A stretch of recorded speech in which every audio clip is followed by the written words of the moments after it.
Mga katambay, mga kabayan, si Kamanong po, nagbabalik na naman po muli para po magkomento po sa inyo dito po sa Tambay Makabayan. Samahan niyo po inyong lingkod. Magkomentuhan po tayo. Magandang umaga po muna sa inyo, tanghali, hapon, gabi at madaling araw po sa ating lahat. Sana po nasa maayos po tayong kalagayan lahat mga kababayan. Ito po, komentuhan po natin mga tambay. Ito pong si BBM mga tambay ay nagpahayag na naman. Napakahusay po nito mangako. 3 taon na po ito nangangako sa mga Pilipino. Ngayon naman po, may bago na naman po. Wawakasan daw po ang palakasan system mga tambay. Wawakasan. Hindi mo nga mawakasan eh. Yung mga kaalyado mo nga, hirap na hirap mong parusahan at ipakulong. Hindi po ba? Pagka nga kaalyado, protektado pa yata eh. Di po ba? Wala kang ang pinapangalanan mga politiko pagka kaalyado mo. Tapos ngayon, walang palakasan. Ngayon, mangangako na naman po ng mga proyekto katulad po ng flood control at yung lumalabas po na issue na meron din pong korupsyon doon po sa market to road, di ba? Yung market to farm road, napakarami pong issue ng korupsyon din dyan. Pinaputok po yan sa Senado, bilyon-bilyon po.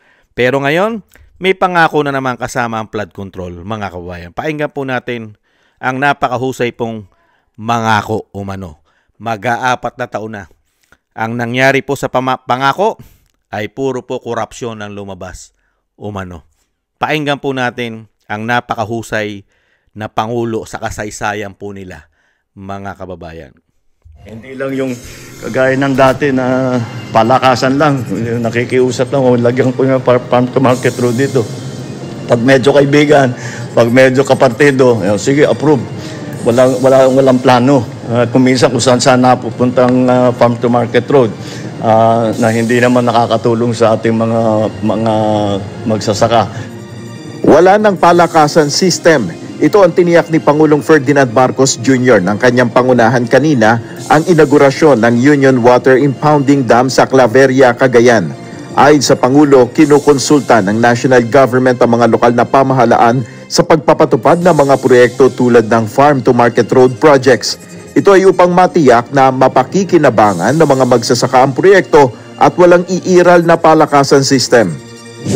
Dagdag ni Pangulong Marcos, may nakalatag na silang sistema upang mas maging epektibo ang mga proyekto na ito. Ginawan natin ang sistema para lahat ng ilalagay nating farm to market road ay makakatulong sa mabilis na pagdala ng inyong ani sa ating mga palengke.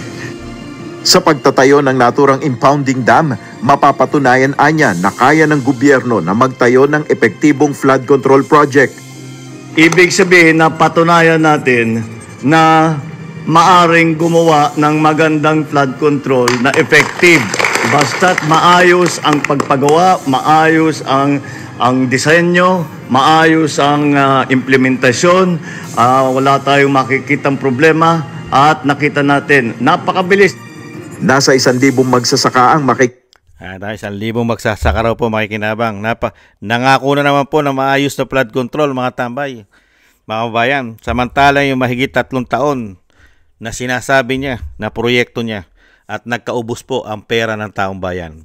Mga kabayan, ngayon nangangako na naman po mga kabayan. Yung farm to market road, mga kabayan, pangako at flood control na naman. Unbelievable. Gaano karami naman kayang pera ang kikitain nila umano. Dahil bagong proyekto na naman at bagong pera, pondo na naman ang uubusin nila umano. Ito po, mga kabayan, nangako po. Marami pa raw pong pera eh. Isang damukal pa raw po pera. Hindi pa raw po ubos ang pera ng 2025 national budget doon sa flood control. At kailangan pa pong gastusin, mga kabayan. Ayon po sa kanya. Pakinggan po natin ito. Huwag po kayong mag-alala.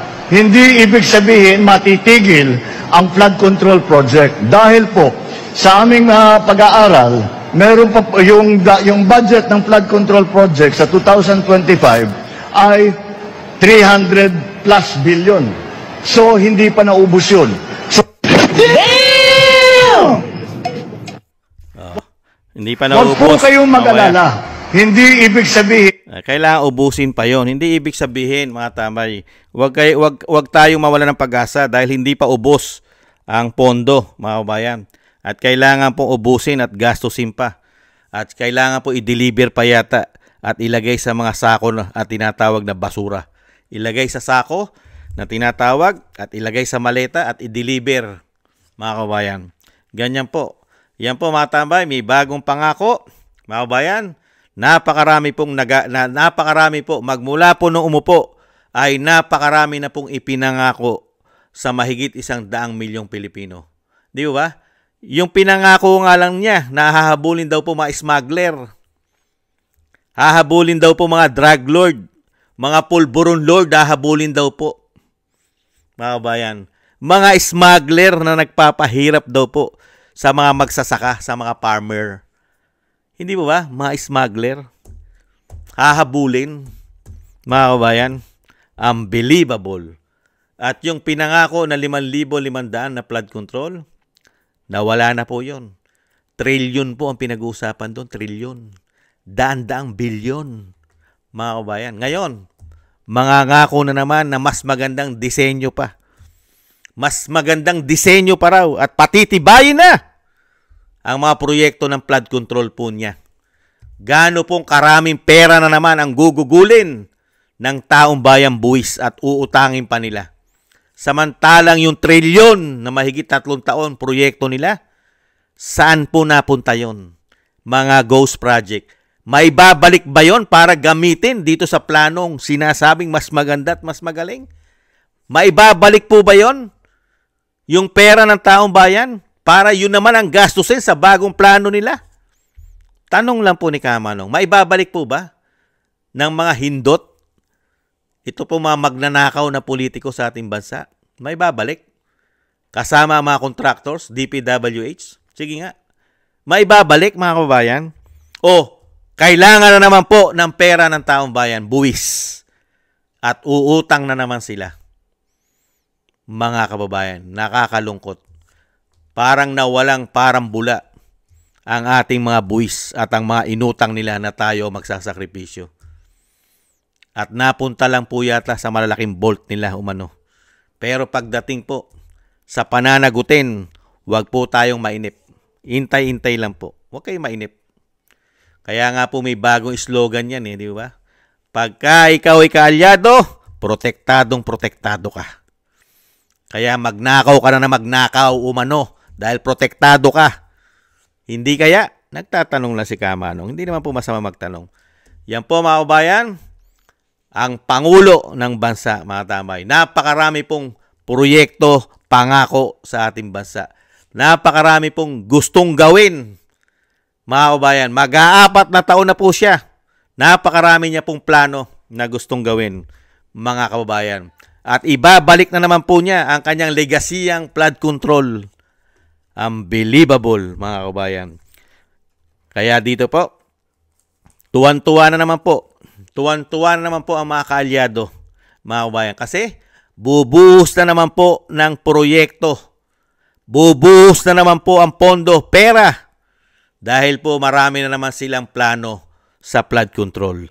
Tuwan-tuwa na naman po ang mga buhaya, ang malalaking ulong isda o mga isda na tinatawag na malalaking isda. Mga buhaya ay tuwan-tuwa na naman po sa gobyerno. Magkakamal na naman sila ng napakaraming salapi. Hindi kaya, mga kababayan?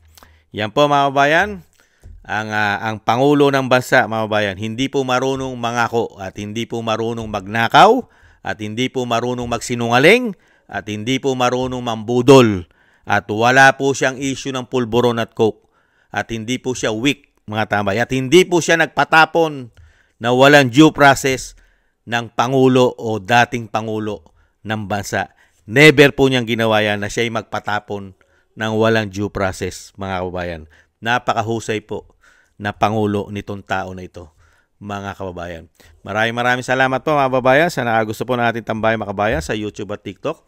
At sa mga subscribers po natin, thank you po. At sa mga nagbibigay po ng tulong at biyaya, maraming salamat din po sa inyong lahat. At sa mga nagko-comment, like, share, and subscribe, thank you rin po.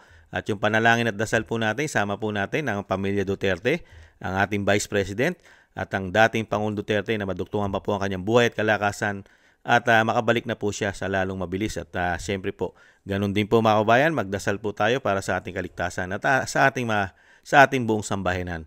Thank you po mga tambay. Taste lang po. Ingat po. Bye-bye.